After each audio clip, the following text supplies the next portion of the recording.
Hello friends, IBM is here with solved past paper questions part 6, and in this lesson I want you to gain more confidence with handling these past paper questions in electric fields. Therefore, I want us to pick up from where we stopped in part 5.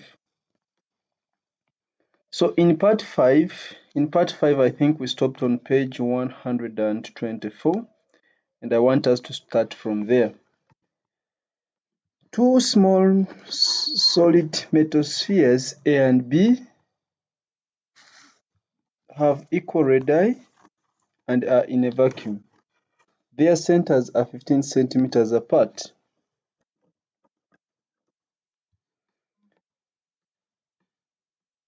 Sphere A has a charge of 3.0 picocoulombs and sphere B has 12 picocoulombs. The arrangement is illustrated in the figure. Point P lies on the line joining the centers of the spheres and is a distance 5 centimeters from the center of sphere A. Suggest why the electric field strength in both spheres is 0. This is the same question we have been answering. We said charges in a metal do not move. Charges in a metal do not move.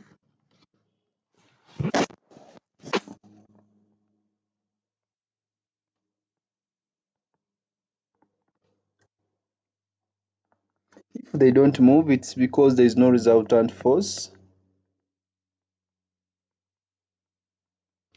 Therefore, there is no resultant force on them.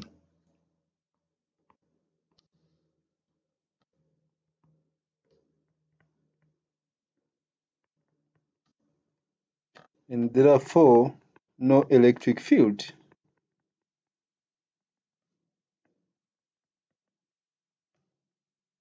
Alternatively, we would say if there was an electric field, charges in a conductor would move. But since there is no movement of charges, then there is no field strength, or the field strength is 0. That is another alternative. If there was an electric field,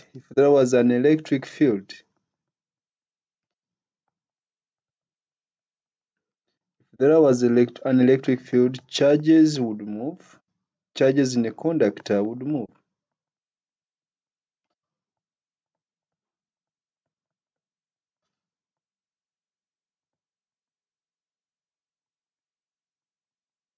Charges in a conductor would move. But since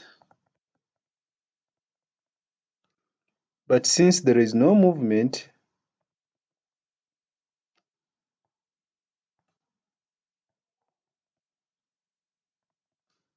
then since there is no movement of these charges, then there is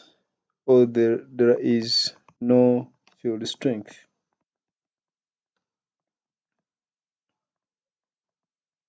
So that is, if there was an electric field, the charges in a conductor would move.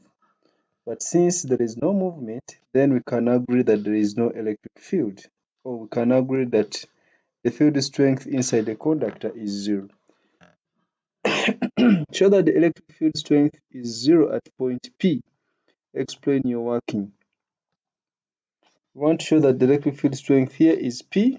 We know that electric field strength E is equal to Q over 4 pi epsilon naught times x squared. So we imagine a unit positive charge placed at point P. Now there are two fields. This one here is going to the field due to this one is going to be repulsive in that direction. This will be E due to A.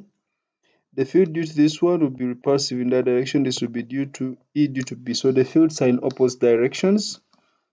Therefore, we shall first of all compute E due to A, which will be the charge, that is 3 picocoulombs, 3.0 times 10 power negative 12, divide by 4 times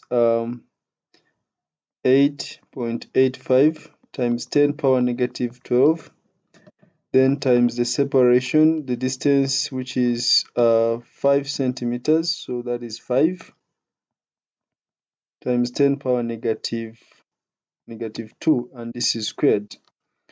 So when I press my calculator,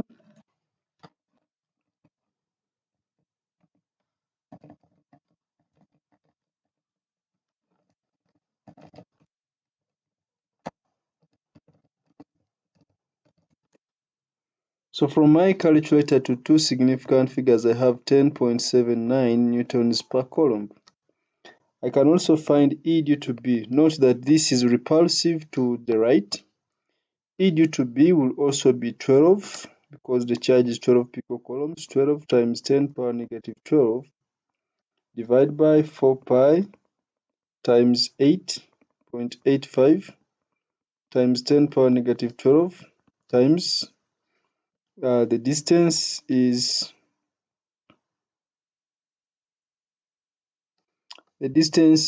actually 15 minus 5, which is 10. So that distance is 0.1 squared. And I press my calculator.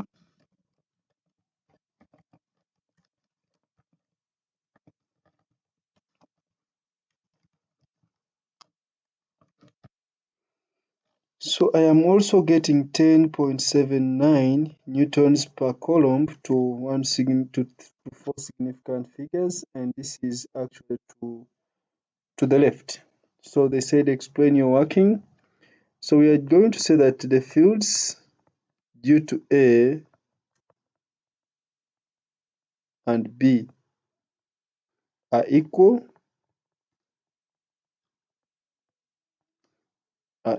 and opposite in direction.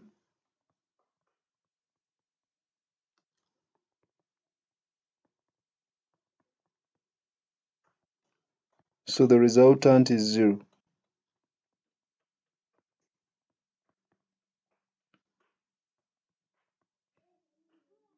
So the resultant is 0. Then calculate the electric potential at point P. Of course, potential being a scalar quantity, we just sum up. So potential is given by Q divided by 4 pi epsilon naught times X. So the total potential V will be equal to the first charge, which will be, I'll just say 8.99 times 10 power 9 for 1 over 4 pi epsilon naught.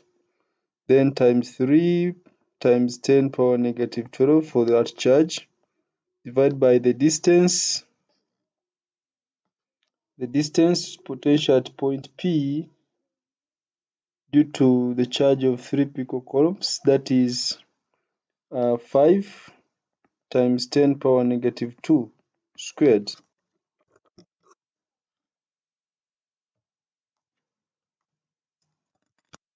Then plus potential due to the other charge, which will also be 8.99 times 10 power times 10 power 9, then times 12 times 10 power negative 12, divided by the distance, which is 10 times 10 power negative 2.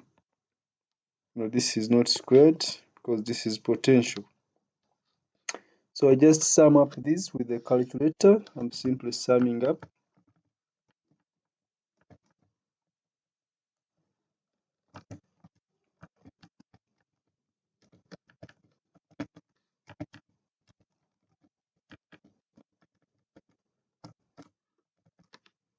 So from my calculator, I'm getting total potential as 1.62. Next, a silver 107 nucleus has speed v when it is a long distance from point P. Use your answer in part C to calculate the minimum value of speed such that the nucleus can reach point P. Of course, because the potential at point P is positive, since the two charges are positive, and the silver nucleus is positive, so it is going to lose kinetic energy as it gains potential energy. So I'll simply say the loss in kinetic energy is going to be equal to the gain. In potential energy. So I have m v squared is equal to Q times the potential. So I'll simply substitute a half times the mass. It is 107. So the mass is 107 U. That is 107 times 1.66 times 10 power negative 27. Then times V squared. This is equal to the charge of silver. It is 47 E. So this will be 47 times 1.6 times 10 power negative 19, then times the potential, which is 1.62. So I'm just going to press the calculator to get the speed.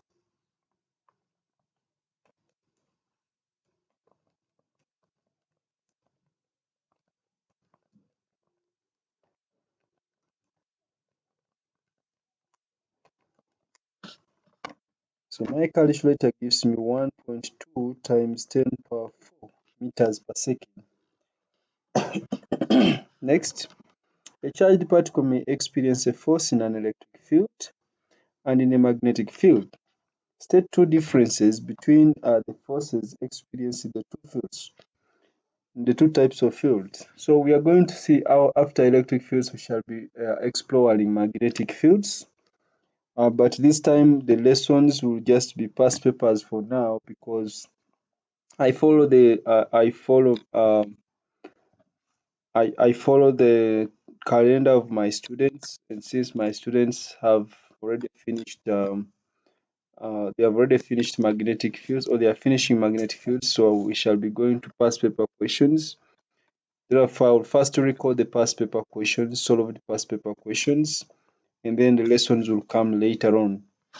So, state two differences between the forces experienced in the two types of field. We know that for an electric field, whether the charge is moving or not, it experiences a force. But for a magnetic field, you can't use Fleming's left-hand rule when the three fingers are not at 90 degrees. So that means, and the second finger, which is the current only flows when the charges are in motion. Therefore, it means in the electric field, the force is independent of speed, but in the magnetic field, force is directly proportional to the speed. In the electric field, force is equal to E times Q, yet in the magnetic field, the force is equal to BQV.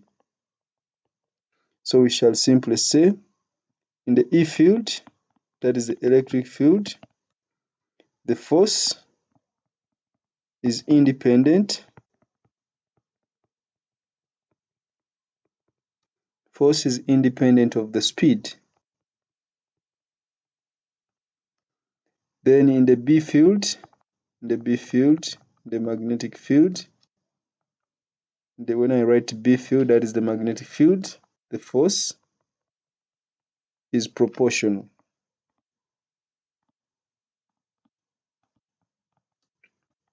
to the speed. Okay, number two, we saw that a charged particle in an electric field was experiencing a force along the field lines, in that a positively charged particle would experience a force towards lower potential, and a negatively charged particle would experience a force towards high potential. You know that the field lines originate from high potential to low potential. Yet for a magnetic field, here the force is always perpendicular, because we use Fleming's left-hand rule. So in the E field, the force acts along the field direction,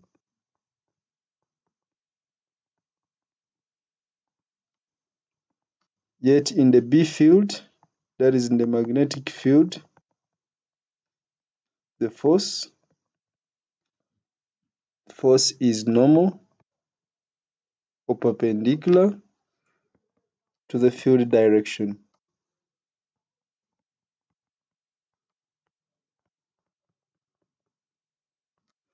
In the B field, the force is perpendicular to the field direction. Those are the two major differences between the electric field and the magnetic field. A proton traveling in a vacuum at a speed of 4.5 times 10 power 6 meters squared enters a region of uniform magnetic field of flux density 0.12 teslas.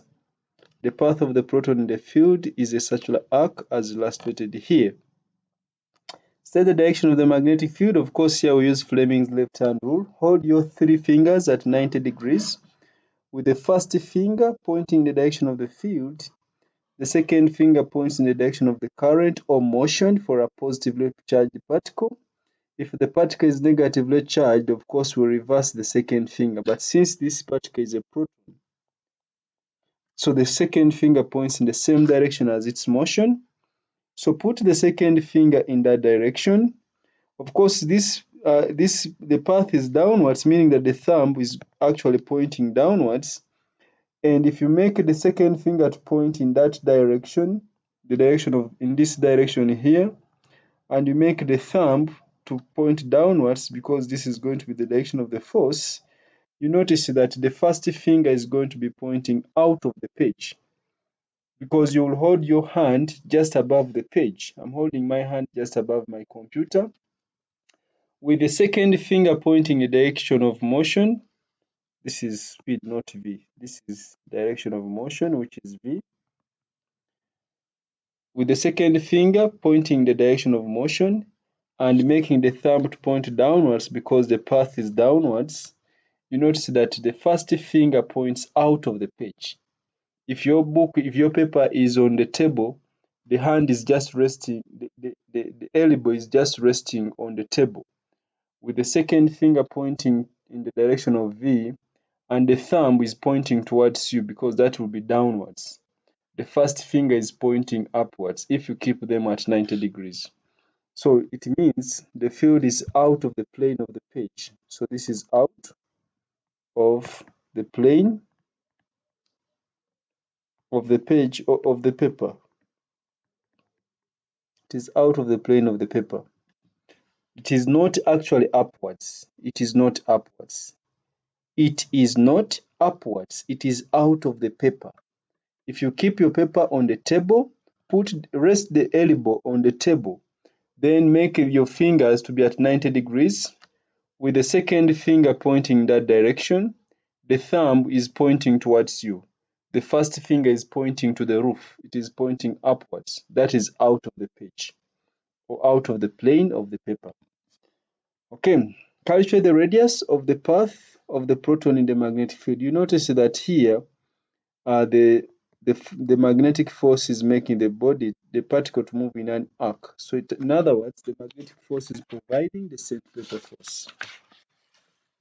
So the magnetic force provides the centripetal force. The magnetic force F due to B provides the centripetal force. So this will be F due to C. So we shall simply say that mv squared over r, that is the centripetal force, is equal to bqv, that is the magnetic force. So the radius is going to be, because 1v has cancelled, the radius is going to be mv divided by bq. So we substitute. It is a proton whose mass is 1.67 times 10 power negative 27.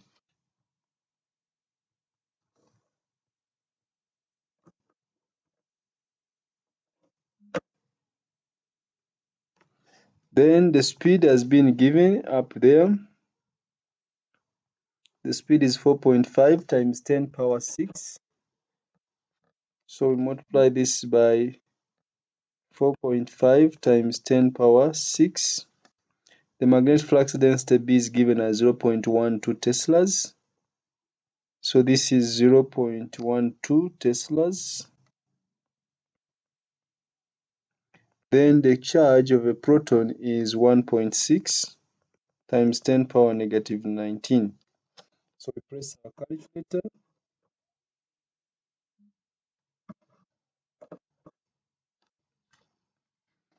So pressing the calculator, this gives us 0.39 to two significant figures. That is 0.39 to two significant figures. A uniform electric field is now created in the same region as the magnetic field in the figure that we have seen above, so that the proton passes undeviated through the region of the two fields. On the figure, mark with an arrow labeled E the direction of the electric field. So we come back here. We know that the force due to the magnetic field is now downwards, so the force due to the electric field must be upwards so that the resultant is zero. The force due to the electric field must be upwards if the particle is to go through undeviated. This was the force due to magnetic field. So they should balance so that the particle just goes through undeviated. Note that the particle is positively charged. A positively charged particle experiences a force in the same direction as the field. That means the field due to the electric field is upwards, because if it experiences a force upwards which balances the force downwards due to the magnetic field, then the bottom must be positive, the top must be negative, so that the field lines are in that direction. So they said mark with the letter E for the direction of the electric field. Therefore, the electric field, just drawing an arrow and label this E, the electric field is vertically upwards. From high, the bottom is positive, the top should be negative, because a proton experiences a force in the direction of the field. Okay, if it was an electron, then perhaps the electric field would be downwards, which would make it impossible for it to pass through undeviated unless the magnetic field is reversed. Okay, calculate the magnitude of the electric field strength.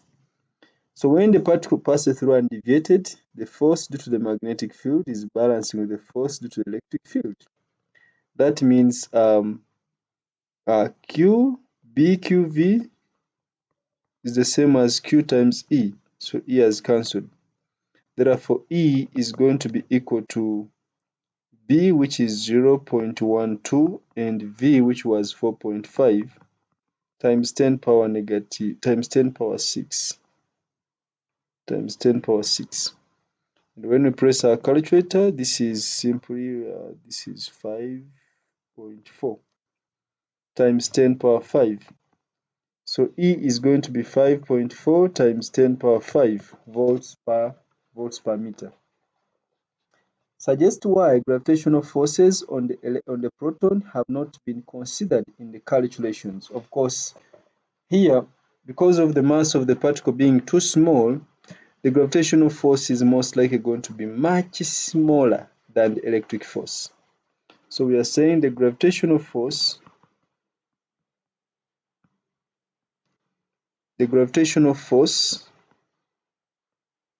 is much smaller,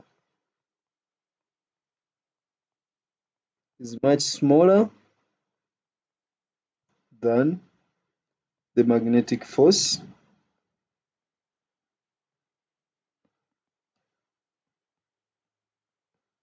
or the electric force. I would simply say the gravitational force is much smaller than the magnetic force or the electric force. As simple as that. This is an acceptable statement. Now, when I use two of these arrows, I am meaning much smaller. Explain what is meant by potential energy of a body. Potential energy, of course, energy is the ability to do work, but now we are talking about potential energy. So that ability of a body to do work as a result of its position or its shape, I think is what we call potential energy of a body. So we shall define potential energy of a body as the ability to do work, ability of a body or of an object to do work,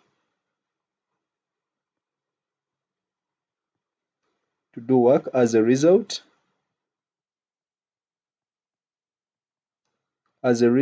of its position. It can be its shape, etc. So there are so many ways a body can do work. It could be as a result of its position. When it hits another object, it does work on it. Or it can be its shape. It could be as a compressed spring. When released, it converts strain energy into other forms. So that is potential energy, ability of an object or a body to do work as a result of its position, its shape, and so on and so forth.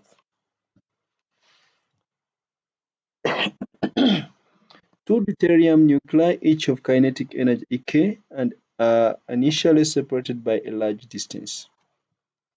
The nuclei may be considered to be spheres of diameter 3.8 times 10 power negative 15 meters, with their masses and charges concentrated at their centers. The nuclei move from their initial position to their final position of just touching, as illustrated. So this one has initial kinetic energy Ek, this one has initial kinetic energy Ek. So that means when they move, their total kinetic energy is converted into other forms of energy. But they are moving, they are losing kinetic energy. That means because they are both positively charged, they are gaining gravitational potential energy due to their masses. Actually, they are losing gravitational potential energy because they are coming close, but they are gaining electric potential energy because they are repelling each other due to their masses. So it means they are losing both kinetic energy and gravitational potential energy as they come close, but they are gaining electric potential energy because of the greater repulsion as they come closer. For the two nuclei approaching each other, calculate the total change in gravitational potential energy. So the change in gravitational potential energy, this is given by capital G, the product of the masses m1, m2, divided by the square,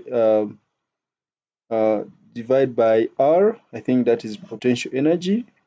Of course, it could be negative. So this is going to be equal to 6.67 times 10 power negative 11. Then times there are two, each deuterium, the mass is going to be 2U.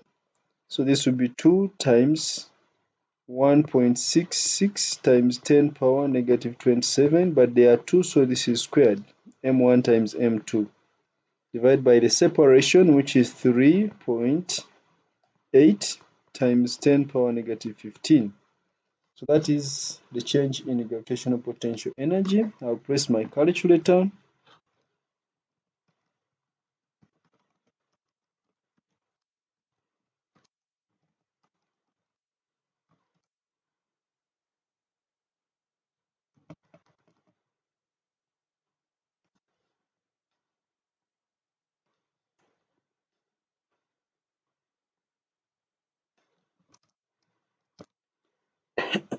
So this is giving me a 1.93 times 10 power negative 49 joules.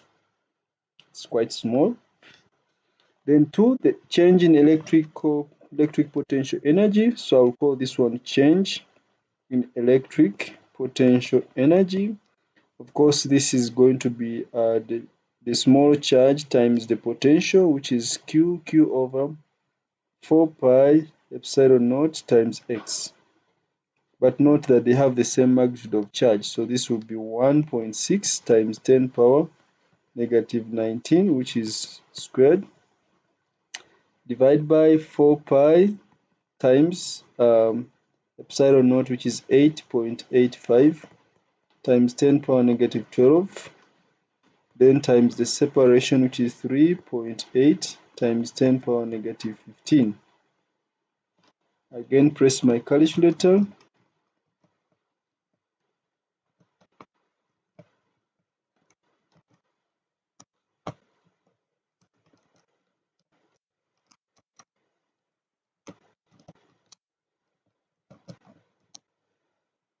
So this is giving me 6.06 times 10 power negative 14.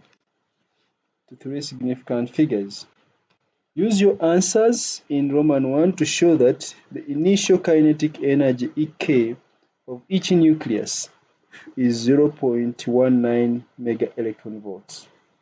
I want you to note that when the charges are at infinity, they have kinetic energy. When they are moving away from a large distance, they are losing kinetic energy. At the same time, they are losing gravitational potential energy, because remember, potential energy is maximum at infinity. Gravitational potential energy will be maximum at infinity. But electric potential energy is increasing because they are moving towards or they are moving against the work of repulsion.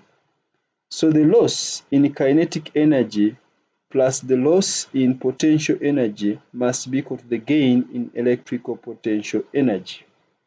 So the loss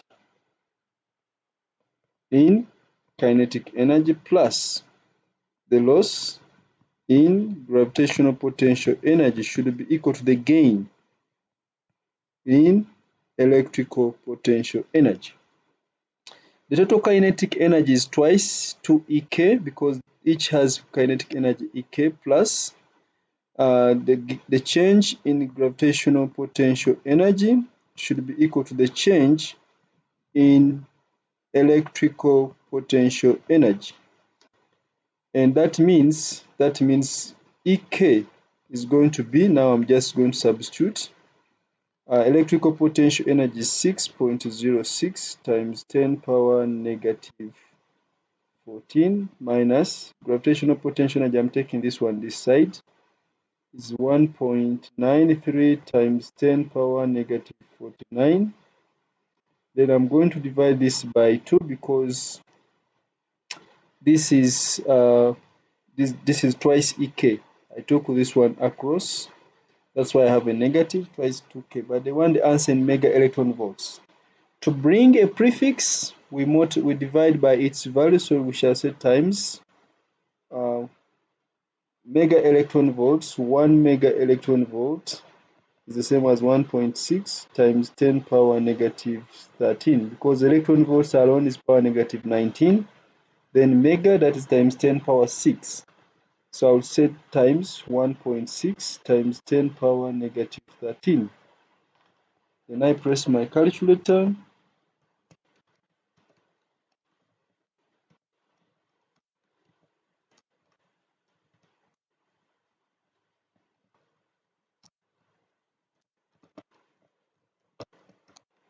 So from my calculator, I'm getting 0.19 mega electron volts to 2 significant figures.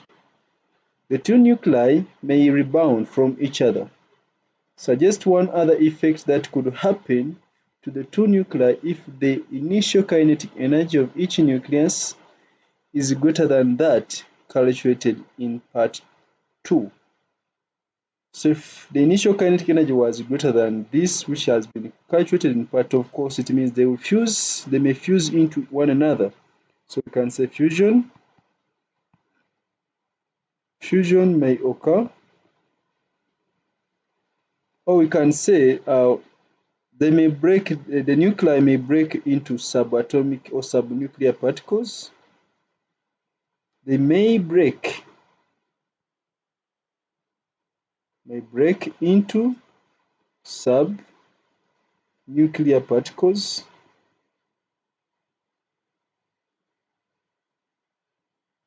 if there is excess energy than the one that we have seen here.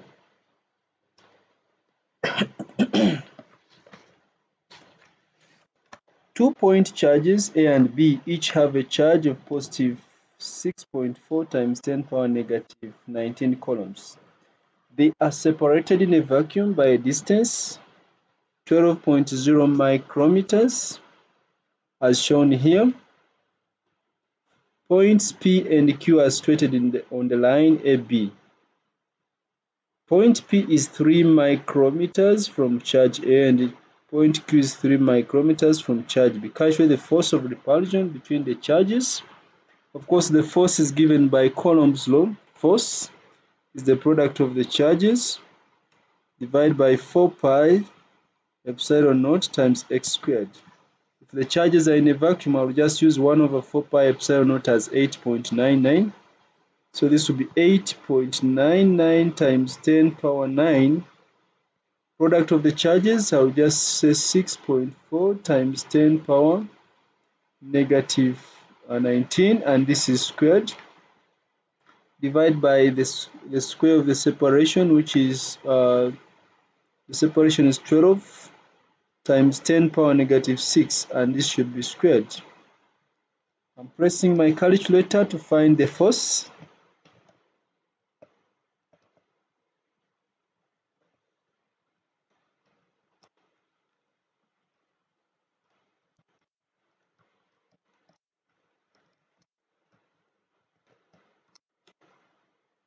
So the force is actually 2.56 times 10 power negative 17 newtons. That is the electrostatic force. Explain why, without any calculation, when a small test charge is moved from point P to point Q, the net work done is 0. The total work done is 0. So we know that work done is equal to charge times change in potential. We notice that the potential, because the charges are identical, the distance of P from A is the same as the distance of B from Q. What does that mean? If I try to find the potential here, it will be positive, and it will be the same as the potential at Q, because remember, potential is equal to Q over 4 pi epsilon naught x. So I'll get potential due to the charge at A plus potential due to the charge at B to find the potential at P, which will be the same thing when I try to find the potential at Q, which will be potential due to B plus potential due to A.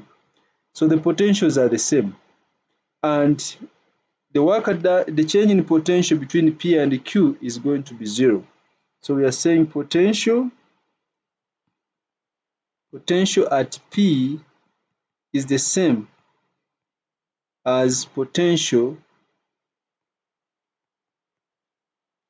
at Q, which means the change in potential is going to be 0, and so the work done is 0. The work done is 0. The change in potential is going to be 0 because the potential at P is the same as the potential at Q. So it means the work done is going to be 0. Calculate the work done by an electron in moving from the midpoint of line AB to point P. We want the work done. The work done is going to be charge times change in potential. So work done is going to be the charge times the change in potential. So let us find the potential at the midpoint.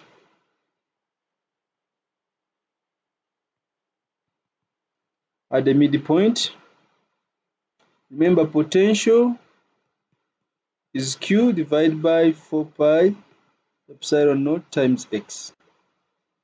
So we are finding the potential at the midpoint. And of course, at the midpoint, this is 6 centimeters, 6 micrometers from each side. So if I find the potential at this point here, I will just use this charge and multiply by 2 because we sum up. The potentials are identical due to charge A and charge B. So when I just find for A and I multiply by 2, it is the total potential at the midpoint. So potential at the midpoint,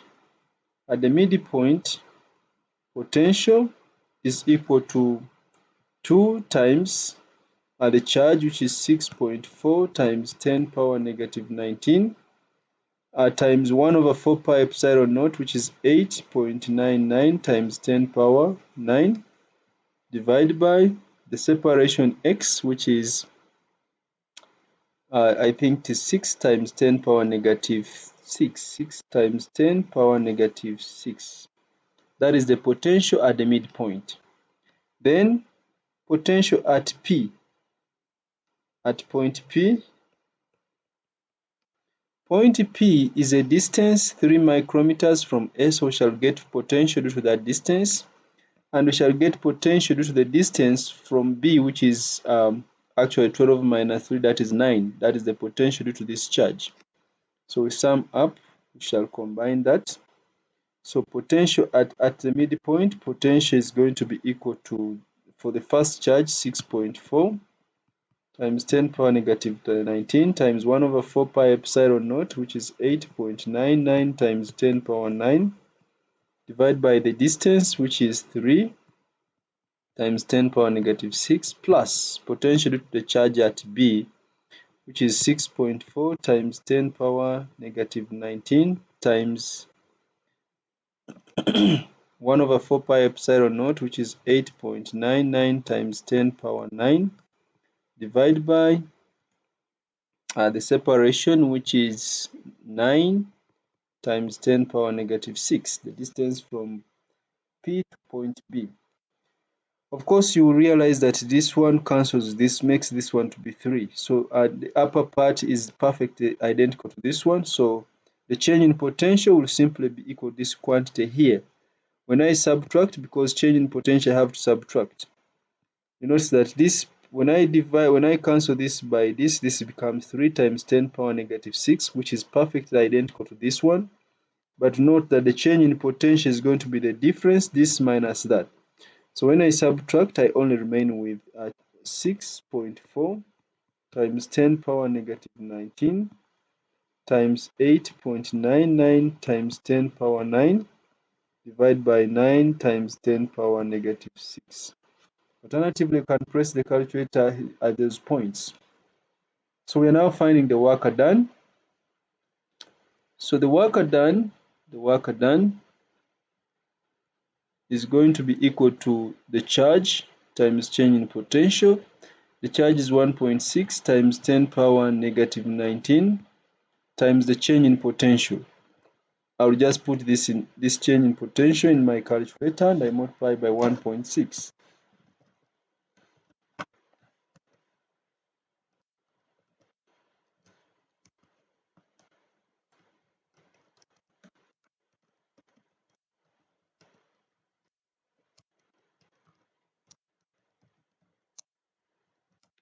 So when I multiply the change in potential here with 1.6 exponent negative 19, I'm getting work done as 1.0 times 10 power negative 22. Avoid writing an answer which is not exact to less than 2 significant figures in this paper.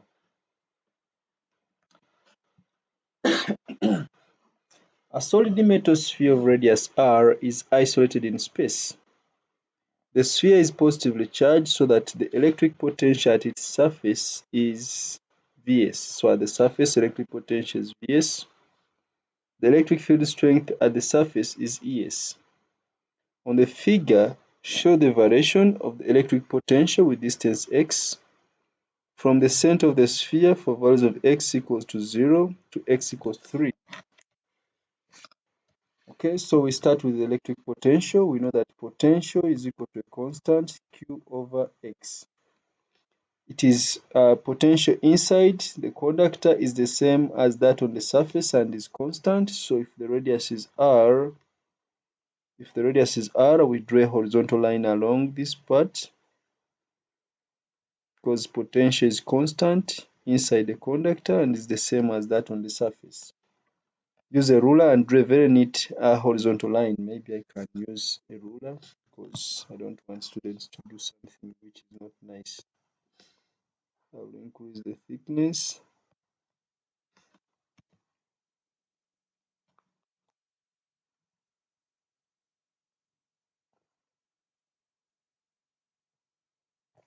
Okay, so that is potential inside the conductor. Then outside, so outside we know that at 2r, potential at 2r is going to be a half of Vs. We just substitute here with the 2r. It will be just because on the surface it is kq over r on the surface. So when I replace this with the 2r, it becomes a half. So we look for a half of a half, that is 0.25. You can divide, if to be accurate, you can use the scale. The scale is 0.2 divided by 5 small squares. So the scale is 0.04. So I want to plot a half. A half is 0.25, means 0.5 divided by the scale. Those are 12 and a half. 1, 2, 3, 4, 5, 6, 7, 8, 9, 10, 11, 12 and a half. 1, 2, 3, 4, 5, 6, 7, 8, 9, 10, 11, 12 and a half. So that is the point, is in the middle. Then 3R, potential at 3R is going to be just a third of potential at the surface. So I get a third divided by the scale.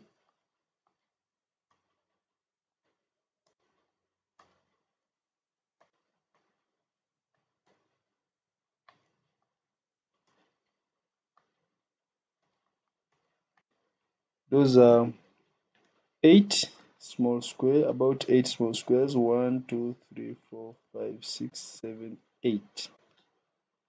It is around 8 there. So we now join the points with a smooth curve. So this will be like this.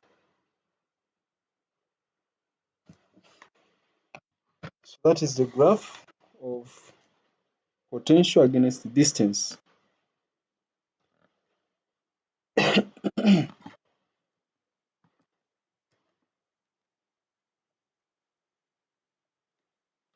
Next, on the axis, show the variation of the electric field strength with the distance x from the center of the sphere for values x equals to 0.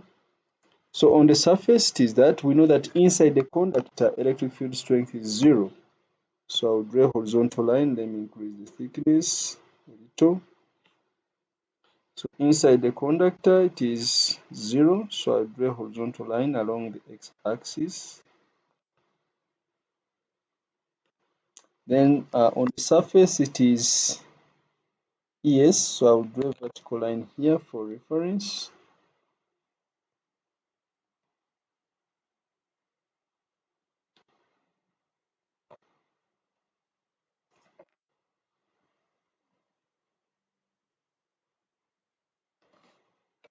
Yo man, good evening to you. Can I call you later?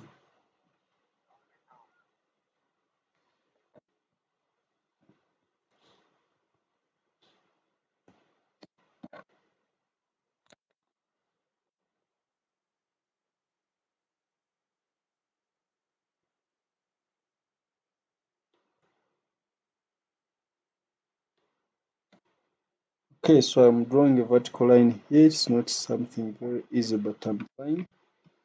Then now we can find what happens to the electric field as we move away. We know that E is equal to a constant Q over x squared.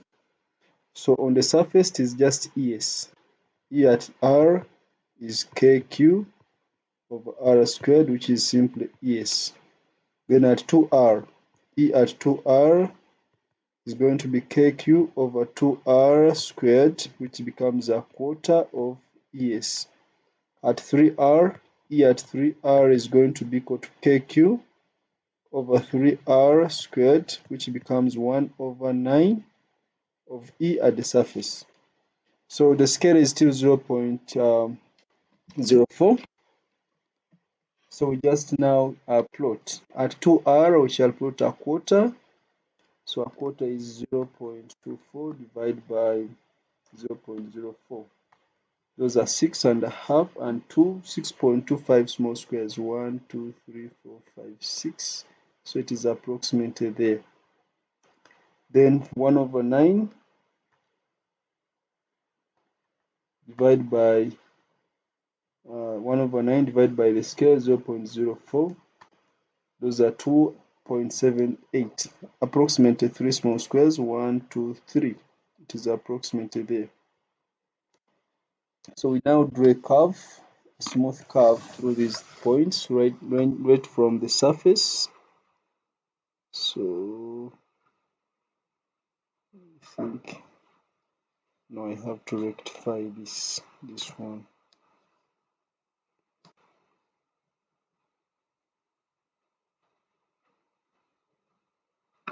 Okay, something like that. For you can draw a better smooth curve, extremely smooth, an extremely smooth curve, which starts from the surface, but it's not good. I can change this one.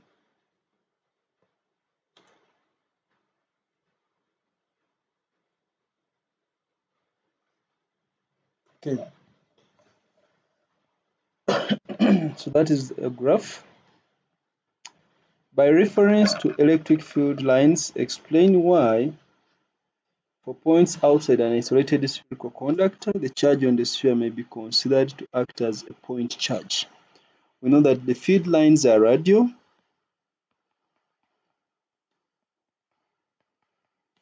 Field lines are radial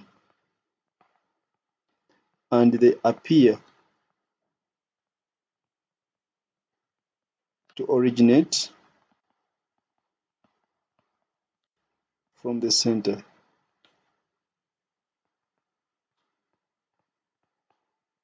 Because field lines are radial and they appear to originate from the center, so for observations from outside the isolated spherical conductor, we get an impression that the charge is concentrated at the center.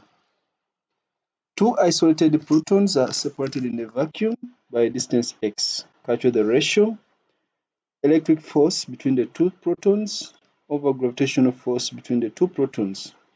When we talk about electric force, that is the force due to their charges. So force due to the charges is the product of the charges, so which will be q squared divided by, of course, divided by 4 pi epsilon naught x squared. And the force due to the gravitational field is going to be capital G times m squared, because there are two, divided by the separation, which is x squared. So we are dividing the force to the electric field by the force to the gravitational field. So x cancels out, so you remain with q squared 1 over 4 pi epsilon naught, that is 8.9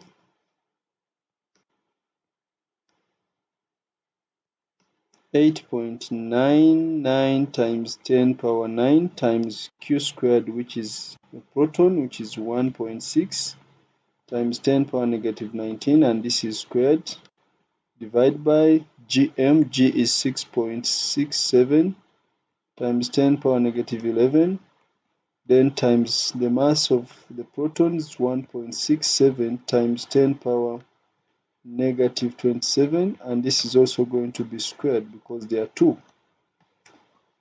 So we press our calculators.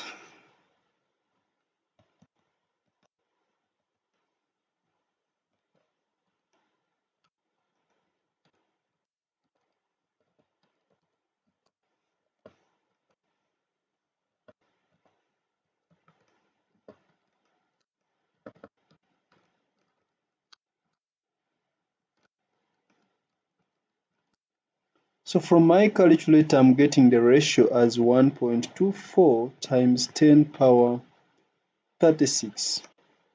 By reference to your answer, suggest why gravitational forces are not considered when calculating the force between charged particles. You notice that this ratio implies that Fe is equal to 1.24 times 10 power 36 times F of G, which means the force, the electric force is much greater, or is far, far greater. So the electric force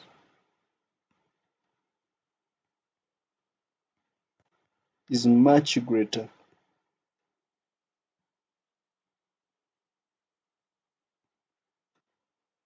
The electric force is much greater than the gravitational force.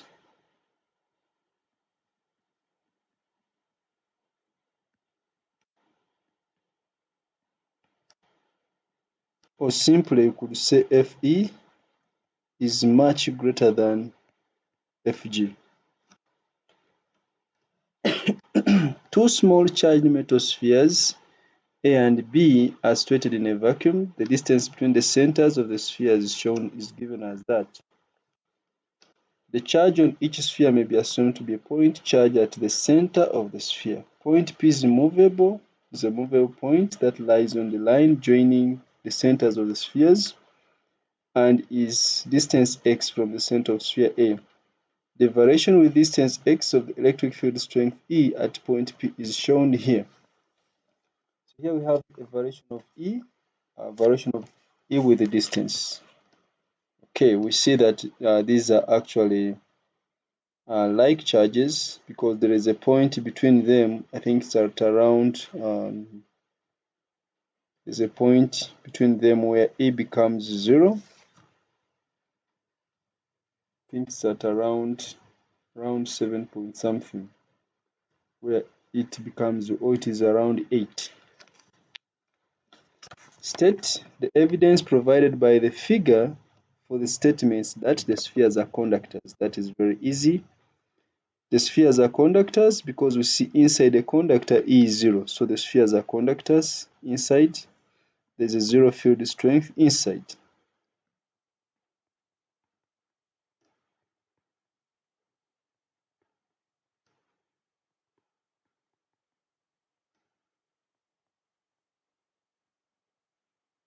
Zero field strength inside. Evidence that the charges on the spheres are either both positive or both negative. So we see that there is a point between them where the field strength goes to 0.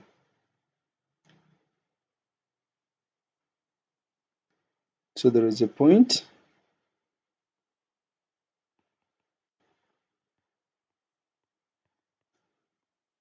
between the spheres where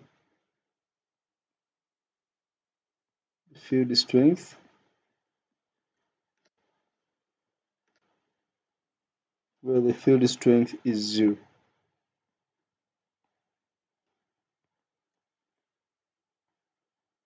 There's a point between the spheres where the field strength is 0, meaning that the fields are in opposite direction.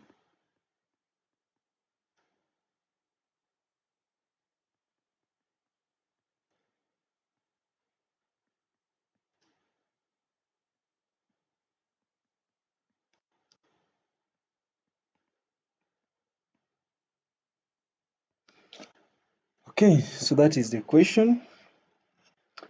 Part B, state the relation between electric field strength E and potential gradient at a point. We have already stated this long time ago. We know that field strength is equal to the negative potential gradient. Field strength is the negative potential gradient.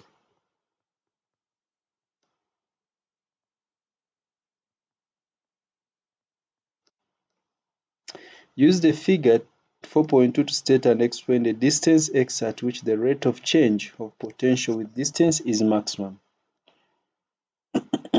Note that the rate of change of potential is directly proportional to the potential gradient, which is directly proportional to the electric field strength. We know that E is the negative potential gradient. So E is directly proportional to the gradient, dV by dr, which is directly proportional to the rate. So where is it maximum? We look for where potential gradient is maximum. Potential gradient is maximum when E is maximum. And from the graph, I don't think that is maximum. From the graph, we see this is the maximum potential, and that is at this point here. And this is, I think, 1, 2, 3, 4, 5, 6, 7. The scale here is 0.2, so that is 1.4 plus 10, that is 11.4. So it is maximum. Field strength has maximum value at x equals to the field strength, because the rate is directly proportional. State and explain. Rate is directly proportional to potential gradient, which is directly proportional to E. So we say field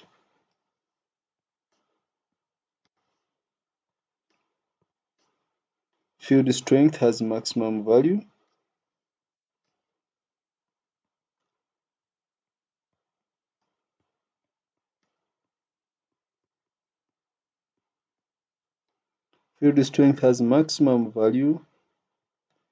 at x equals to 11.4 centimeters and it is proportional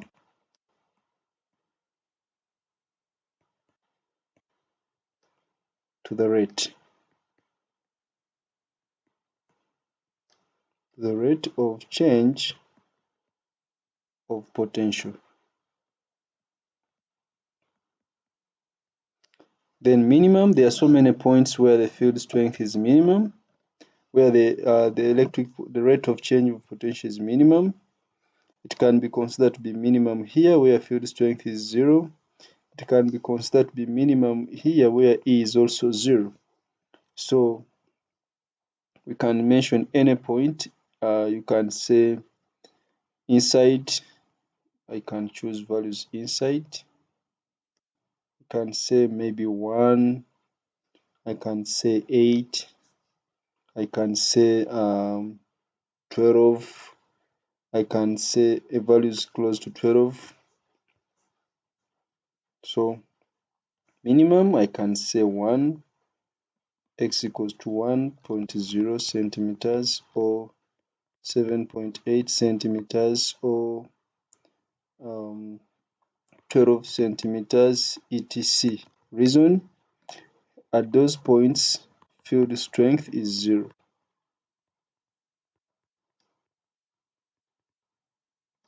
At those points, field strength is 0. So if field strength is 0, then the rate is also 0. Define electric potential, that is the work done per unit charge in moving a positive charge from infinity. Work done per unit charge.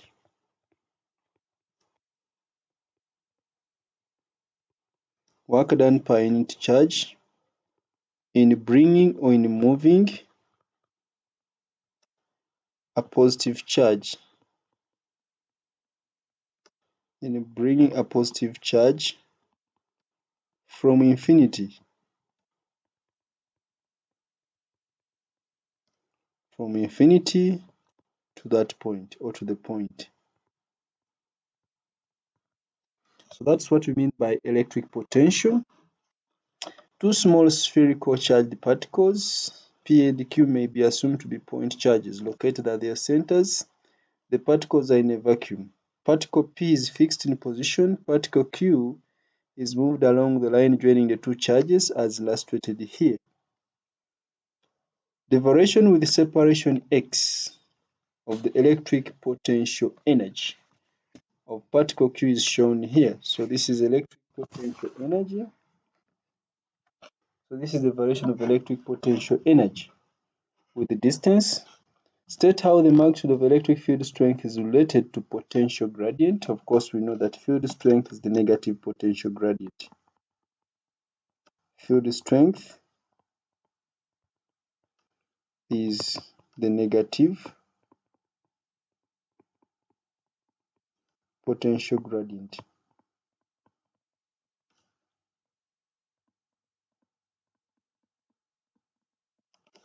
Field strength is the negative potential gradient.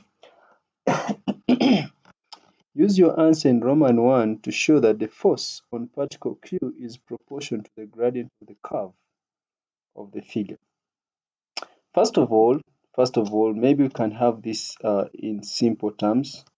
We know that field strength E is directly proportional to the force because E is force per unit charge. So field strength is proportional to the force on a particle of charge Q. And we know that E is also directly proportional to the potential gradient. And yet we know that the potential gradient is actually directly proportional to the gradient of potential energy graph because if potential energy is charge times potential, then divide by the distance in both sides. So change in potential energy over change in distance is going to be change in potential over the r. So change in potential energy over distance, this is the gradient of the graph of potential energy, that is gradient. So this would be Q times change in potential over the R, and this is electric field strength. So you notice that therefore electric field strength is directly proportional to the gradient, which also implies that the force is directly proportional to the gradient. Therefore, we are saying the field strength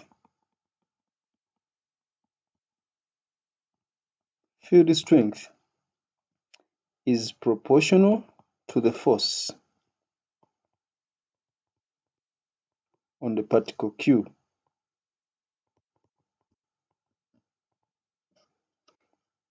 And also we know that potential gradient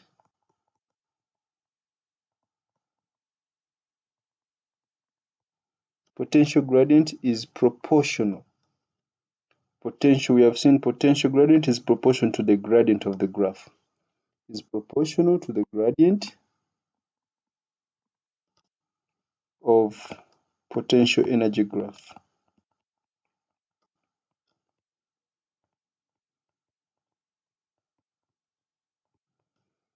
Potential gradient is proportional to the gradient of the potential energy graph, and yet field strength is proportional to the potential gradient. So it means field strength is proportional to the potential energy graph, to the gradient of the potential energy graph, which also means field strength is proportional to the force. So potential gradient is proportional to the gradient of potential energy graph. Hence, the force is proportional to the gradient of the potential energy graph. If you can't see this, let me repeat it for you here in a more clear pattern. Maybe some people cannot see it very well.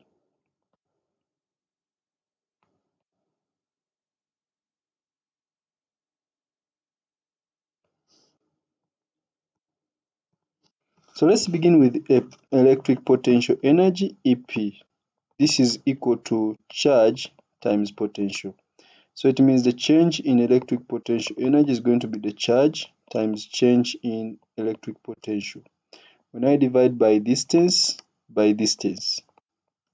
so this is going to be the gradient of the graph. This will be charge times the potential gradient. That is the potential gradient. But remember, field strength is the negative potential gradient. So that means this will be equal to the negative value of E. So gradient is directly proportional to E. And also remember, E is force per unit charge. So it simply means now that the gradient is going to be F per unit charge. So the gradient is going to be directly proportional to force. As simple as that. Okay. The magnitude of the charge on each of the particles, P and Q, is given as that. Calculate the separation of the particles at the point where particle Q has electric potential energy equal to negative 5.1 electron volts. Calculate the separation where particle P has electric potential energy. We know that electric potential energy is the small charge times the capital charge. It is, let me rub off one, small q, capital Q over 4 pi epsilon naught times x. But this is given as 5.1 times, I'm removing electron volts, 1.6 times 10 power negative 19. So I want to find the separation x. So it means we just simplify this. So x is going to be equal to the product of the charges, 1.6 times 10 power negative 19. This is squared. I'm multiplying this with a k, which is 8.99 times 10 power 9. Then I'm going to divide this with 5.1 times 1.6 times 10 power negative 19. I made x the subject. By substituting, the product of this is that 1 over 4 pi epsilon naught is that. So I take x this side, I bring 5.1 times 1 times 1.6 times 10 power negative 19, the denominator. Now I press my calculator.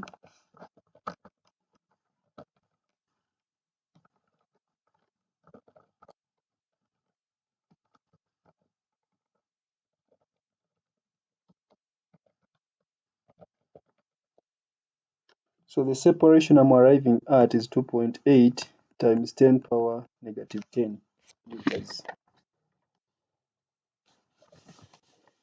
By reference to the figure 4.2, state and explain whether the two charges have the same or opposite signs. So let's check. How do we know that the two charges have the same or opposite sign?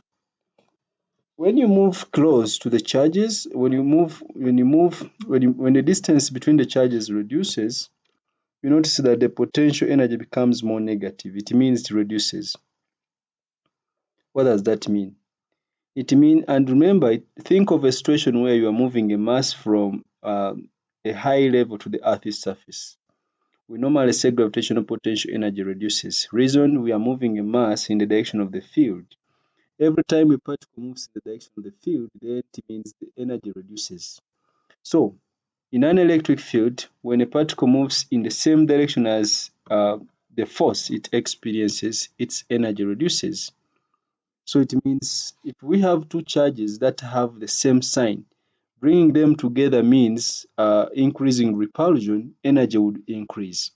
But since bringing these charges together, the potential energy is becoming smaller, then it means they are unlike charges. They have opposite signs. So we are saying they have opposite signs, opposite signs, opposite signs. Reason, work is got out, work is got out as x decreases. I am saying if you have a positive charge and a negative charge, there is already a force of attraction between these two. When you bring a negative charge closer, it just loses potential energy. It would only gain energy if it is moving in the opposite direction. That means it would be moving against the force of repulsion, of attraction. Therefore, work would be done or work would be added to it as it is moving against the force of attraction. But since it is now as the distance decreases, the potential energy is decreasing. It is because it is being moved in the same direction as the force of attraction. So work is got out as x decreases. This is what is shown by the graph. Then by reference, state and explain the effect, if any, on the shape of the graph of doubling the charge on the particle. Of course, we have seen earlier on that potential energy is equal to charge times change in potential divided by distance by distance. It means when we double the charge, we are doubling the energy, and therefore the gradient would increase. So doubling the charge, energy is doubled. The energy would be doubled,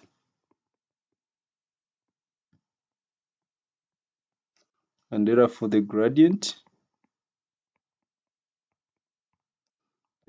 would be increased.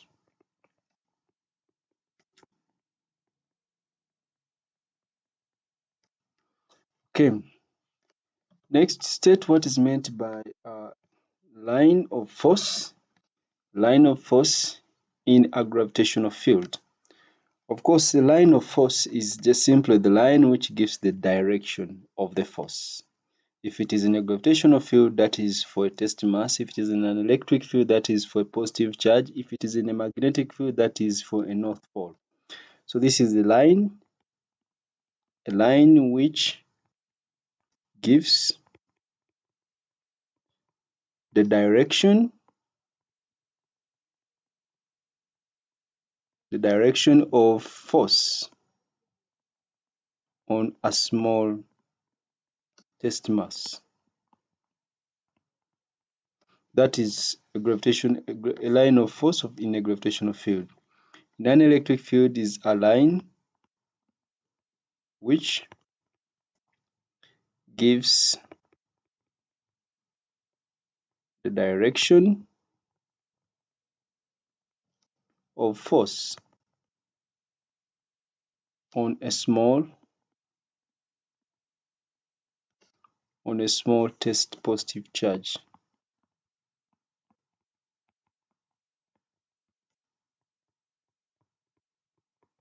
So that is the electric field. A charged metal sphere is isolated in space. State one similarity and one difference between the gravitational force field and the electric force field around the sphere. Of course, one similarity, both fields are radial.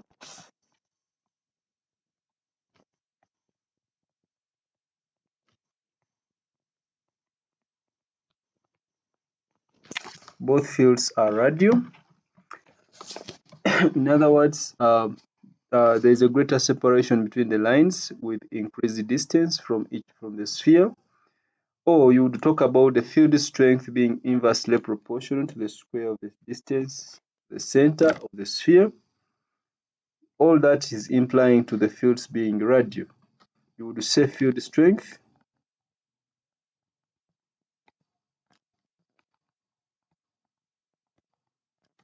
is inversely proportional to the distance to the center of the sphere, but this is squared. It is inversely proportional. Difference, of course, we know the gravitational force is or the gravitational field is always attractive, or the gravitational force is always attractive. So gravitational field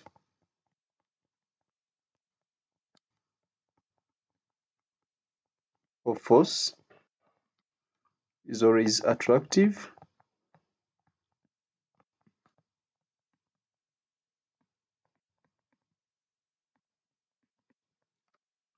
The gravitational force is always attractive.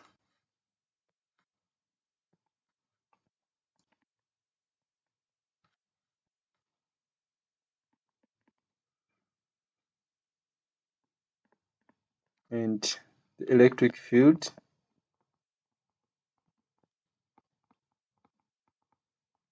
or force is attractive or repulsive.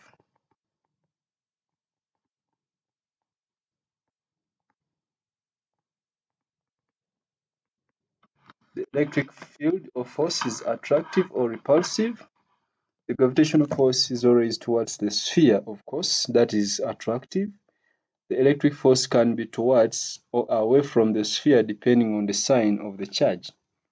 So it can be towards or away from the sphere depending on the sign of the charge. The gravitational force is always towards the sphere. The electric force can be away. So you can say, or you can state it like this. Gravitational force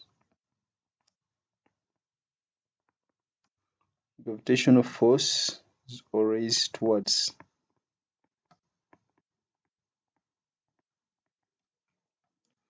the sphere. The electric force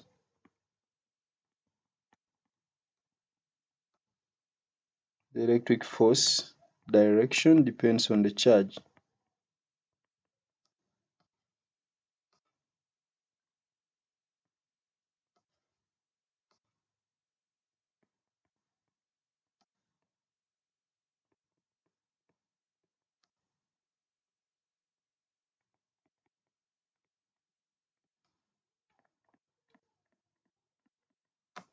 To depend on the sign of charge on the sphere. So it can be towards or away.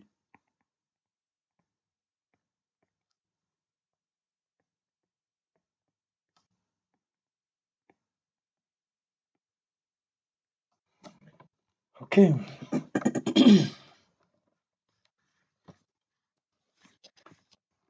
Two horizontal metal plates are separated by a distance, say 1.8 centimeters in a vacuum. The potential difference of 270 volts is maintained between the plates. So this is a uniform field. A proton is in the space between the plates. Explain why, when predicting the motion of the proton between the plates, the gravitational field is not taken into consideration. Let's explain. Quantitatively means you have to quote some values. So that's why we have 4 marks. So let's first find the force due to gravity. That would be simply mg. That would be 1.67 times 10 power negative 27. That's the mass of the proton times g, which is 9.81. Pressing the calculator.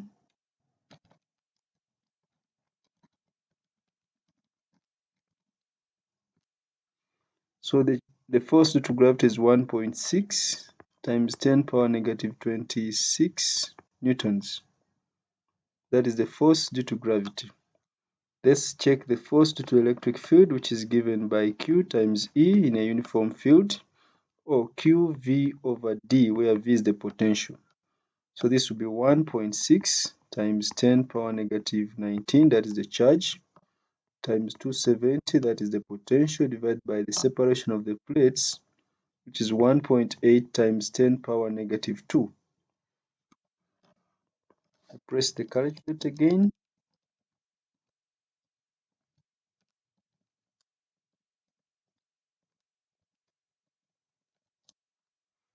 So this is giving me 2.4 times 10 power negative 15 newtons. So you notice that the electric force is much greater than the gravitational force.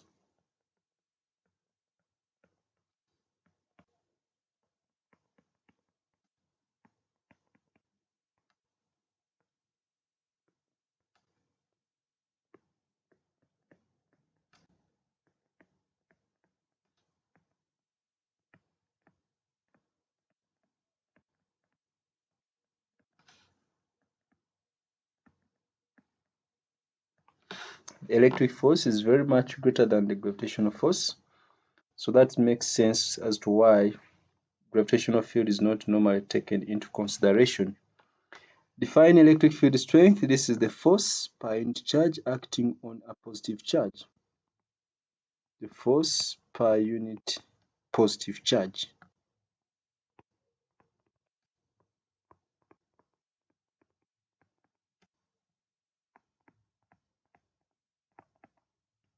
The force per unit positive charge. It can also be acting on a stationary charge, acting on a stationary charge.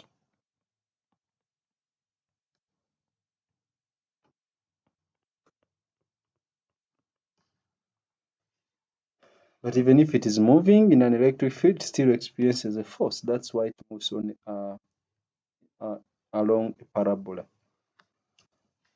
An isolated metal sphere is to be used to store a charge at high potential. The charge stored may be assumed to be a point charge at the center of the sphere.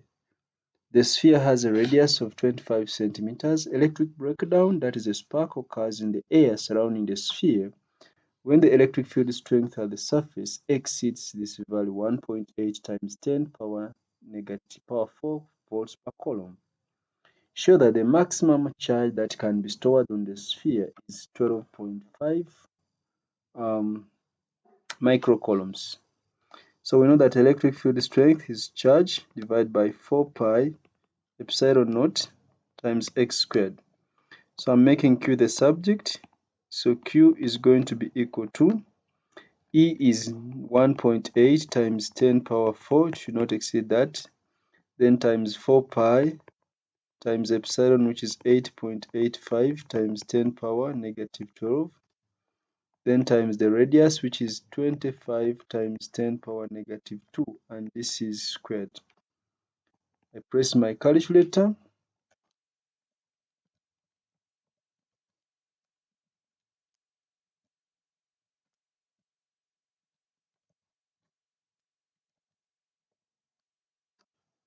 So my calculator is giving 1.25 times 10 power negative 5 coulombs, When I bring a prefix, I divide. So this will be 1.25 times 10 power negative 5 divided by 10 power negative 6, which gives us 12.5 microcoulombs.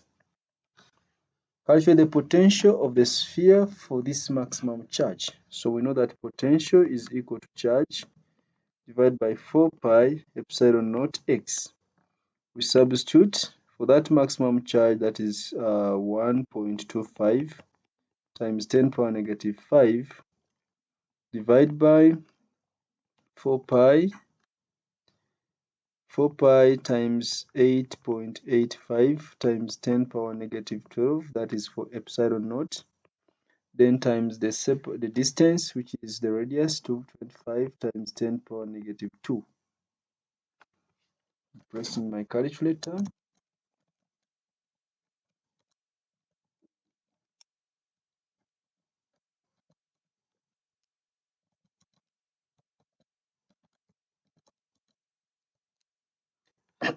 From the calculator, I get potential as 4.5 times 10 power 5 volts.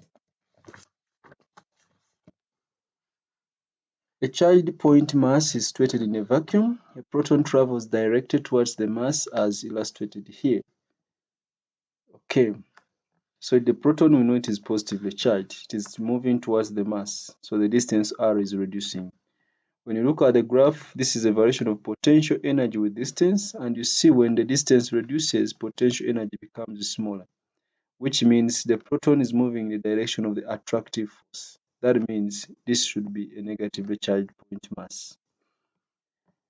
Okay, let's see the questions. Use the figure to state and explain whether the mass is charged positively or negatively. So we are saying, because the proton is already positive and it is moving towards the point mass where the distance decreases. From the graph, when distance decreases, the potential energy is becoming smaller. It is a bigger negative number, so it is reducing. Potential energy reduces when a particle moves in the direction of the resultant force on it. So the proton is being attracted. It is moving in the same direction as the resultant force on it. So it must be because it is moving towards a negative charge. Therefore, we are saying as R decreases, the energy decreases or work is got out. So as R decreases, energy is got out, or energy decreases, that is work is got out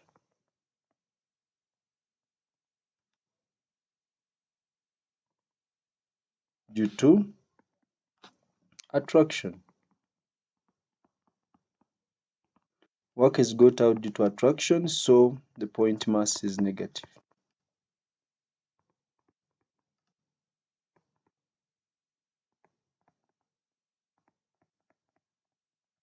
So the point mass is negatively charged since the proton is positively charged. The gradient at point P at a point on the graph of the figure is G. Show that the electric field strength E at this point due to the charged point mass is given by the expression EQ is equal to G, where Q is the charge at this point. So potential energy is equal to charge times potential. The change in potential energy is going to be equal to charge times the change in potential. When I divide with the distance, change in distance, both sides, you realize that this is gradient of the graph. And this will be Q times change in potential over delta R. Remember that electric field strength is the negative potential gradient. Electric field strength is the negative potential gradient. Ignoring the negative, it means G is going to be Q times E. So we just put this in writing. So electric potential is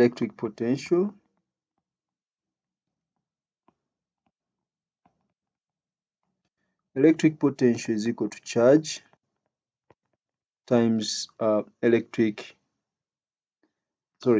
potential energy is equal to charge times electric potential. Electric potential energy is equal to charge times electric potential.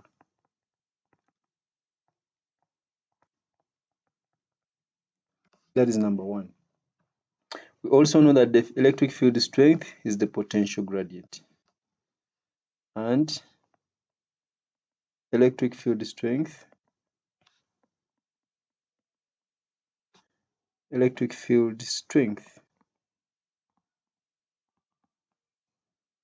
is the potential gradient in magnitude.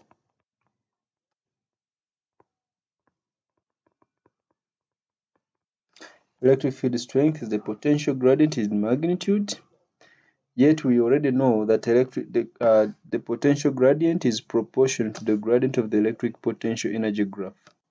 So it means field strength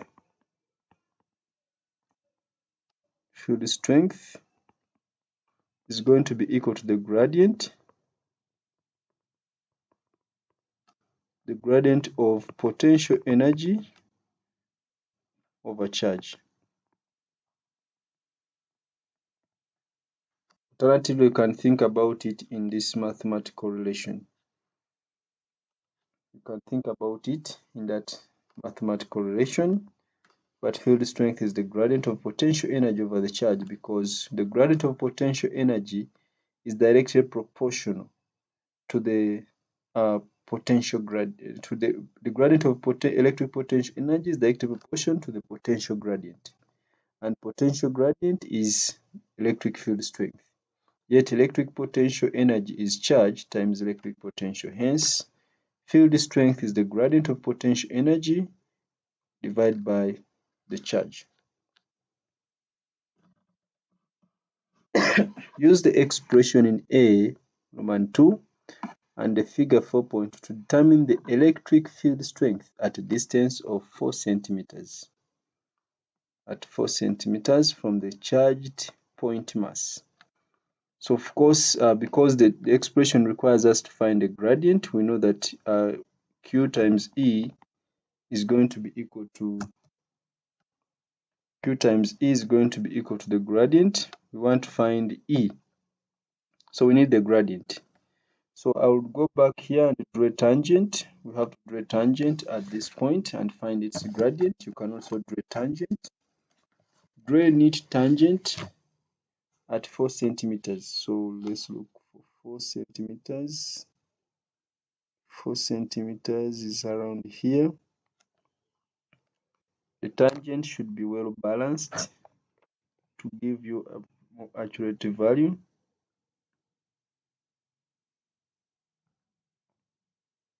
It may not be easy for me to draw a very neat tangent, but I will try.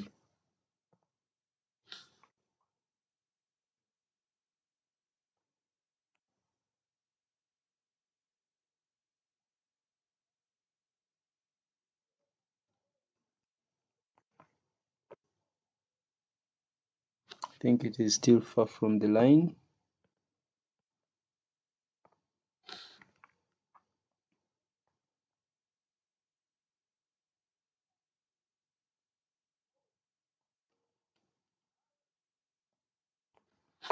Okay, I've tried my level best. So you can use that tangent to find a gradient. So look for neat points to be used to find a gradient. Maybe I can use that is very close. Can I use this one? And this side I can use this one here to find a gradient.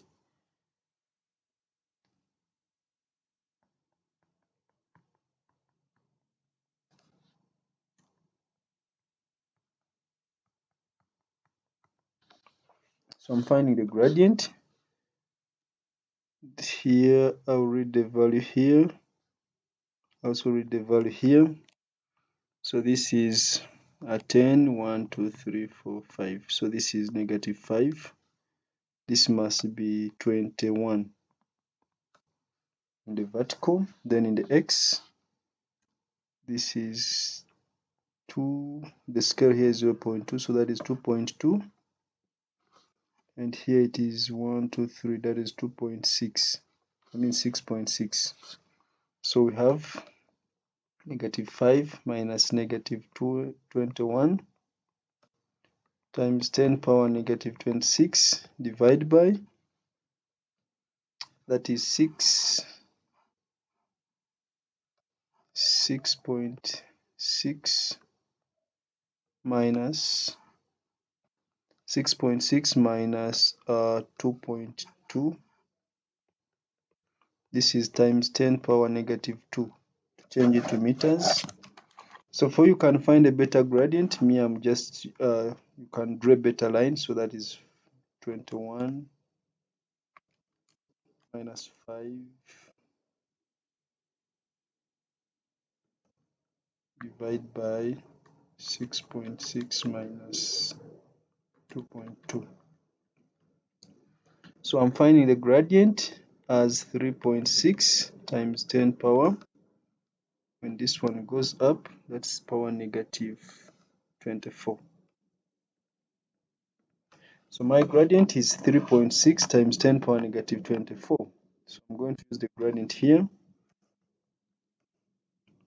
So E is going to be 3.6 times 10 power -24 divided by the charge, which is 1.6 times 10 power -19.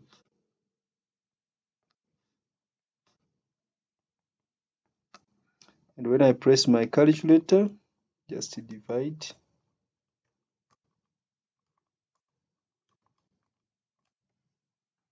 So my calculator is giving me 2.3 times 10 power -5. So you can check your gradient, 2.3 times 10 power -5. Of course, by gradient you cannot get exactly the same answer as this one, but I expect that your gradient is approximately 3.6 times 10 power -24. Okay.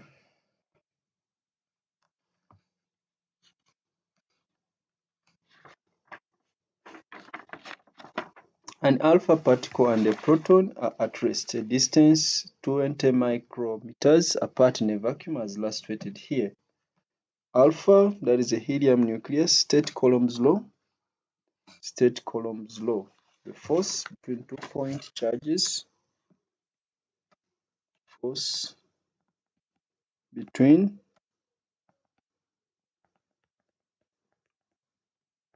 two-point charges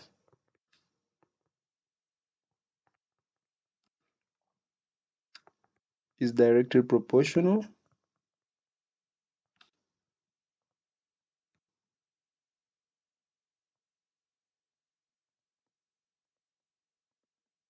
to the product of the charges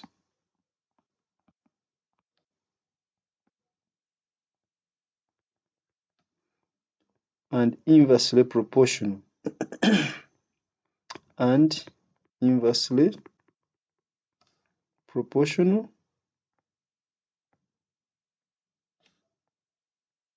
to the square, inversely proportional to the square of their separation.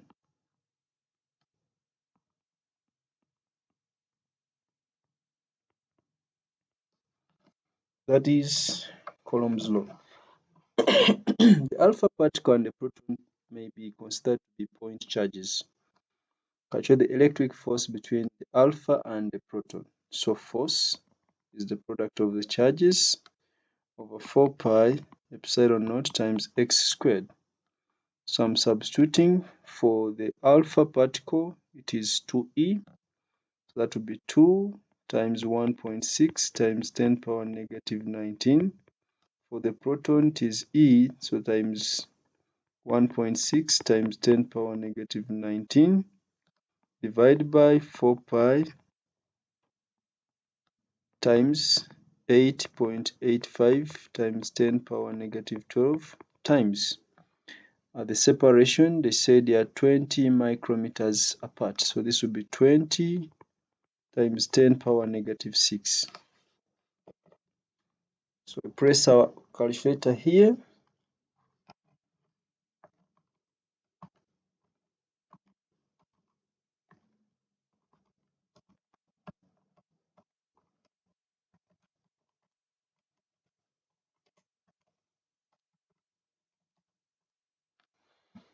So the force is approximately 1.15 times 10 power negative 18 newtons.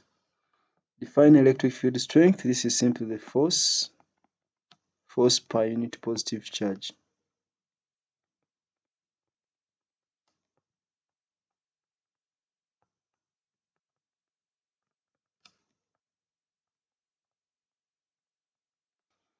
Force acting on a unit positive charge. The proton P is the distance x from the alpha particle along the line joining the alpha particle to the proton. The variation with distance x of the electric field strength E alpha due to the alpha particle alone is shown in the figure.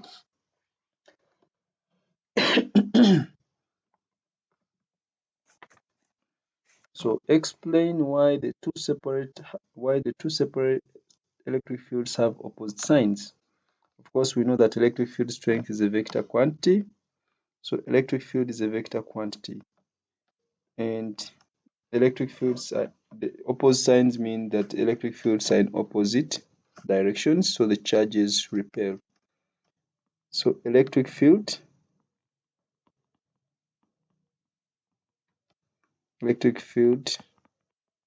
strength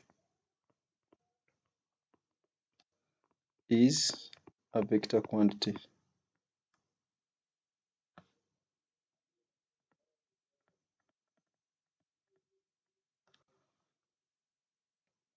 It's a vector quantity, so the fields are in opposite directions.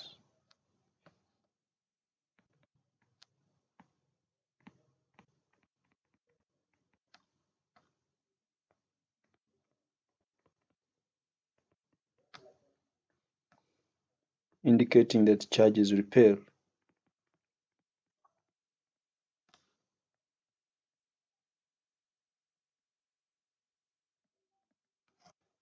On the figure, sketch the variation with x of the combined electric field due to the alpha particle and the proton. From x is equals to 4 micrometers to 16. So let's look for 4. At 4, this is in the center. We just find the scale here. The scale here is 10 for each small box. So here it is 5. You can estimate to be 5 for the proton. Then for this is in the center. 1, 2, 3, 4, 5, 6, 7, 8.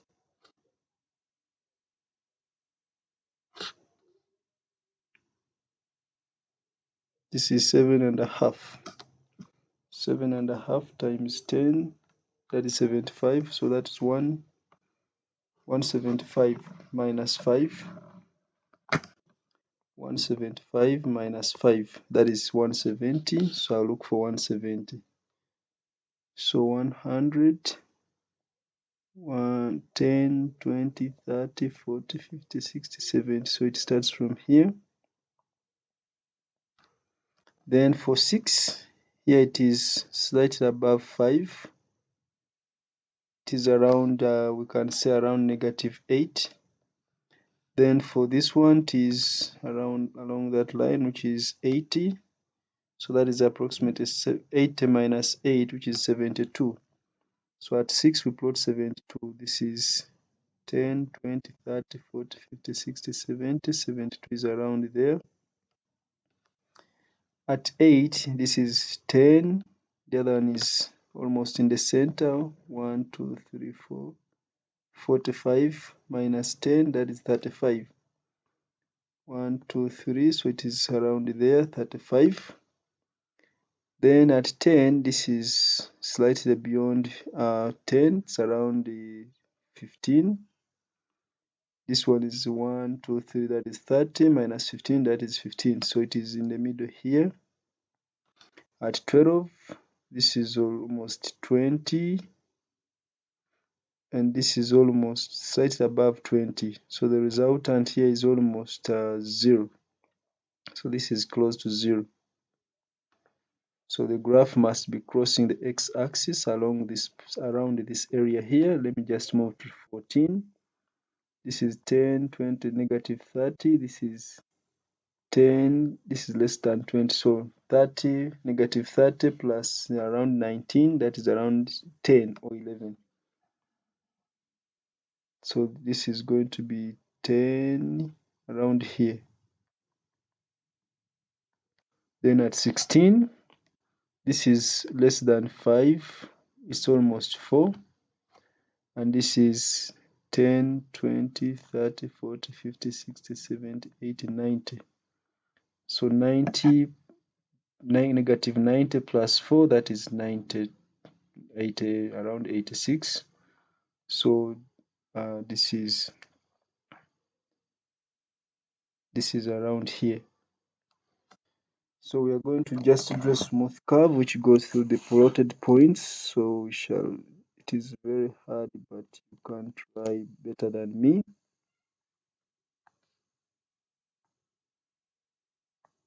So around here the graph crosses the x-axis, then it goes down there. As simple as that. So that is the graph for the resultant electric field. Define electric potential at a point. Of course, we now know that this is the work done per unit charge, work done per unit charge. In moving a positive charge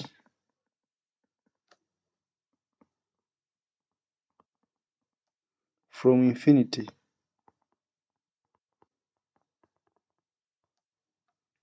to the point. That is electric potential.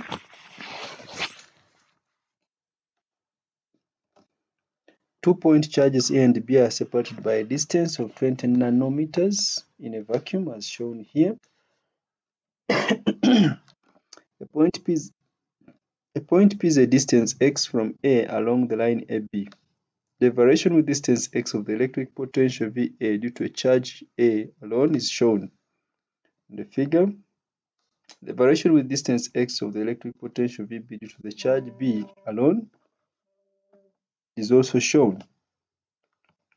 State and explain whether the charges A and B are the same or opposite sign. So you see that the potential is always above the x-axis, it is positive. So both potentials are positive, so the charges have the same sign. So both potentials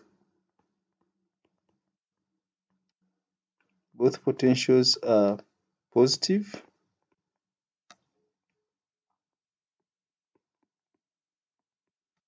or both potentials have the same sign.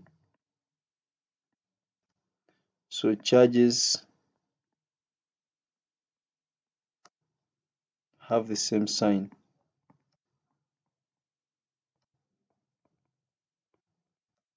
Alternatively, you could look at the gradients. You see that the gradients are in opposite directions. This is a negative gradient for VA and this is a positive gradient for VB, meaning that the electric fields are in opposite directions. So you could also say gradients are in opposite directions.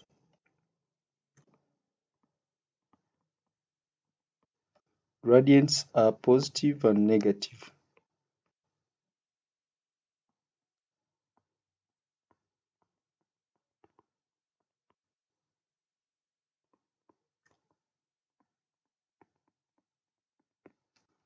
Gradients are positive and negative, so fields are in opposite direction.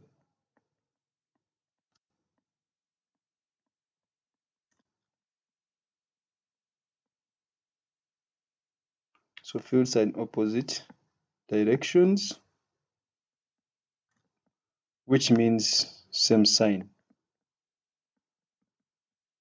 If the fields are in opposite directions, it means it is due to the same sign. If fields are in the same direction, we have, if fields are in the same direction, it is unlike charges, which means the field is always towards the negative charge for unlike charges. By reference to the figure, state how the combined electric potential due to the both charges may be determined. So how do we find combined electric potential? We just sum up the individual potentials. So we say the individual potentials are added, the individual potentials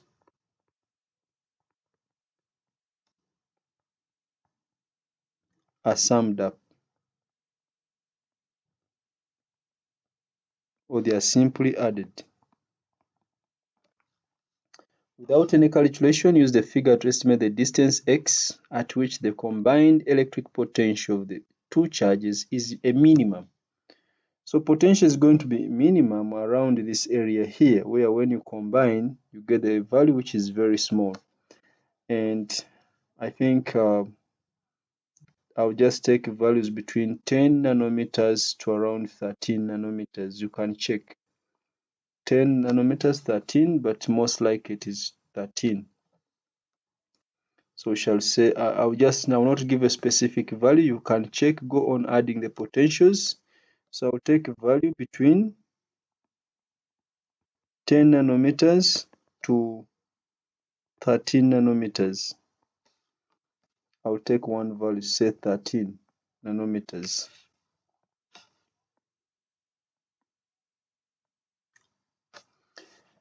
The point P is a distance x equals to 10 nanometers from x equals 10 nanometers from A. An alpha particle has kinetic energy equal when at infinity. Use the figure to determine the minimum value of Ek such that the alpha particle may travel from infinity to that point. So first of all, at x equals to 10 nanometers, what is the potential? Total potential at x equals 10 nanometers. So we have this potential here. I think this is, the scale here is 0.02. So this is this is 7 times 0.2, so 0.14. Then for the other one, it is in the center, it is in the middle here.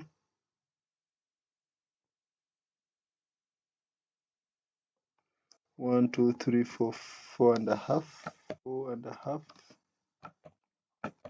4.5 times 0.02, that is 0.09, so plus 0.4, so that is 0.49.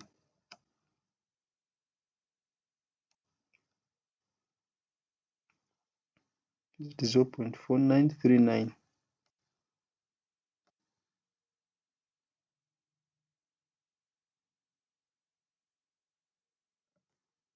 One, two, three, 4.5 plus 0.2,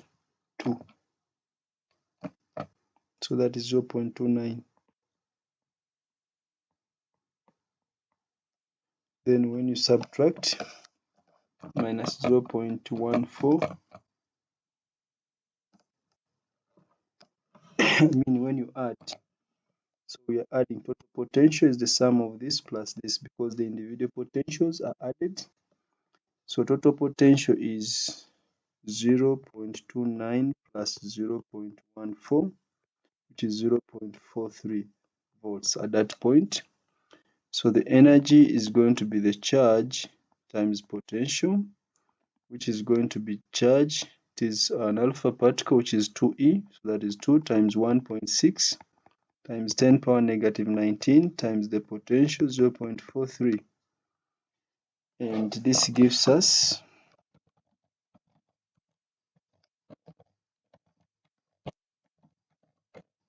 so from my calculator, this is 1.4 times 10 power negative 19 joules.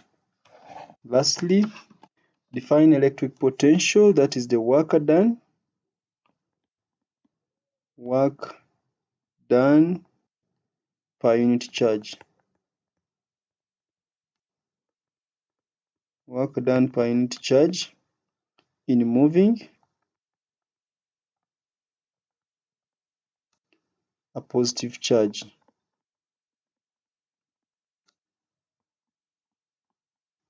In moving a positive charge from infinity to the point. That is electric potential. A charged particle is accelerated from rest in a vacuum through a potential difference V. Show that the final speed of the particle is given by that expression. So the loss, it is accelerated from rest in a vacuum. So it is gaining kinetic energy. So we can say the change in kinetic energy. Change in kinetic energy should be called the change in potential energy.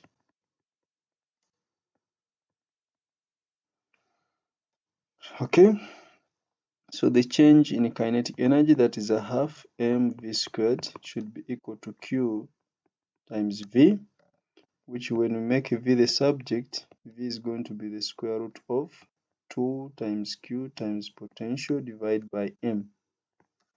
As simple as that.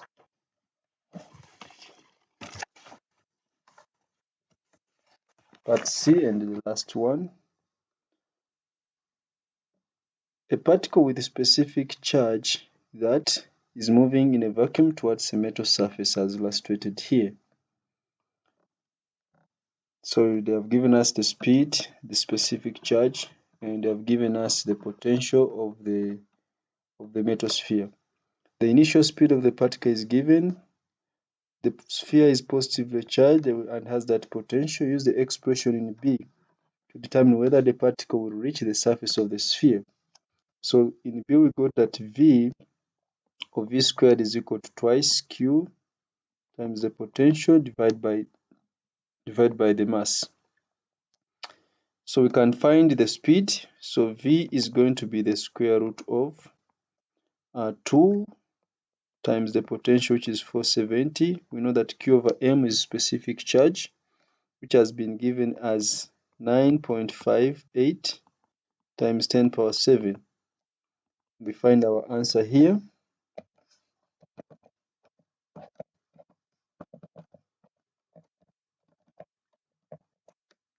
So here we are finding 3.0 times 10 power 5 meters per second. That means this is the speed required if to reach a point where the potential is this.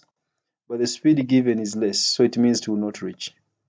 So we are saying this is greater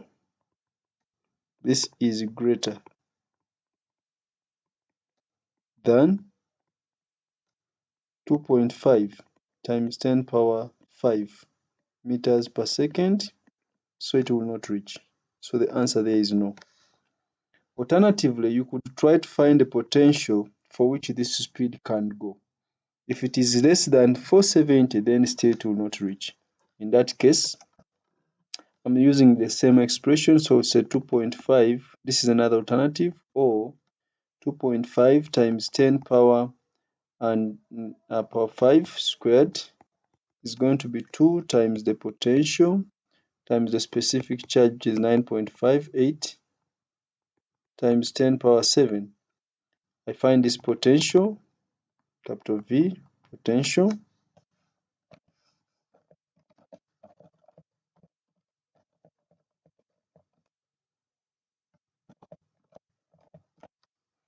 The potential corresponding to this speed is 330 volts, which is less than 440. So this is less than 470 volts. So still the answer is no, it will not reach.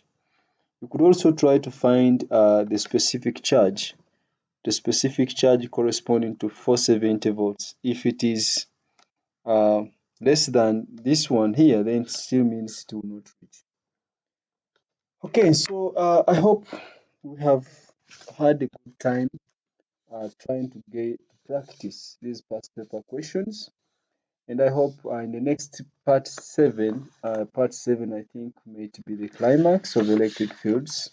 We are remaining with just a few pages to finish electric fields. So I hope that in part 7 we shall be able to finish the past paper questions for electric fields, so that we now start in the next weekend. We should start past paper questions for magnetic fields. Download the document, print it so that practice becomes easy for you and for me. Thank you and stay blessed.